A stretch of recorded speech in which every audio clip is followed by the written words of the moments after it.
والعاقبة للمتقين والصلاة والسلام على أشرف الأنبياء والمرسلين. اللهم حسن مرادنا ويسر أمورنا بجاه حبيبك ونبيك ورسولك صلى الله عليه وسلم. اللهم إنك عفو كريم تحب العفو فاعف عنا. اللهم إنا نسألك الجنة ونعوذ بك من النار. اللهم اغفر لحينا وميتنا وشاهدنا وغائبنا وصغيرنا وكبيرنا وذكرنا وانثانا. اللهم من أحييته منا فأحيا للإسلام ومن توفيته منا فتوفاه على الإيمان. دعو بجاكم ختم قرآن وشي پروردگارا لدي أجر ثوابا خير الجهان محمد مصطفى صلى الله عليه وسلم رسول الله مبارك صحابه کرام تابعین تبع تابعین سن محدثین مشایخ بزرگان دین سن مسلمانان دنیا نه رحلت کړي او بیا خصوصا دمغه رور مراد او داغي ارور او ارشد شیخ د څومره دمغه نبایګانو فات شي د پروردګار ټول مرحومین د پای پروردګار د دې روح پر فطور ته د اجر ثواب ورسي. آمین.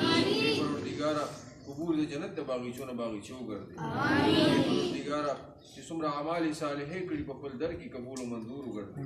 آمین. پروردګار که په ژوندۍ کې د څه کوتاهي شي هغه ته معاف وګرځي. آمین. پروردګار پسماندگانو ته صبر جمیل نصیب وګرځي او د هر قسم پریشانو د امتحاناتو د تکالیف او دوی ممتاز ټول مسلمانان محفوظ وساتي.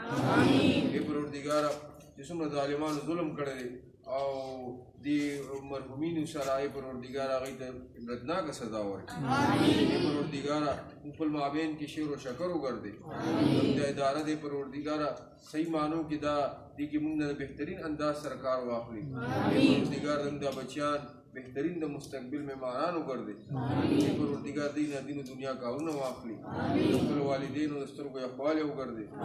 پروردګار چې څومره زموږ مشران دلته موجود دي هیډ ماسټر صاحب دی دا اساتذې کرام دي او خصوصا زموږ مراد صاحب ورور راغلی ګل صاحب دې دپاره دعا وکړي چې الله پاک دې د دې په زندګۍ کې او عمل کې برکت واچي. الله جل جلاله دې نور امتحانات او پریشانونه محفوظ وساتي.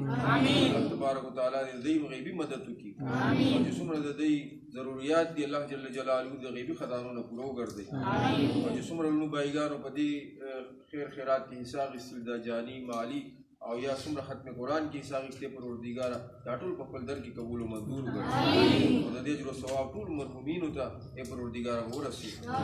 اللهم ربنا آتنا في الدنيا حسنة وفي الآخرة حسنة وقنا عذاب النار.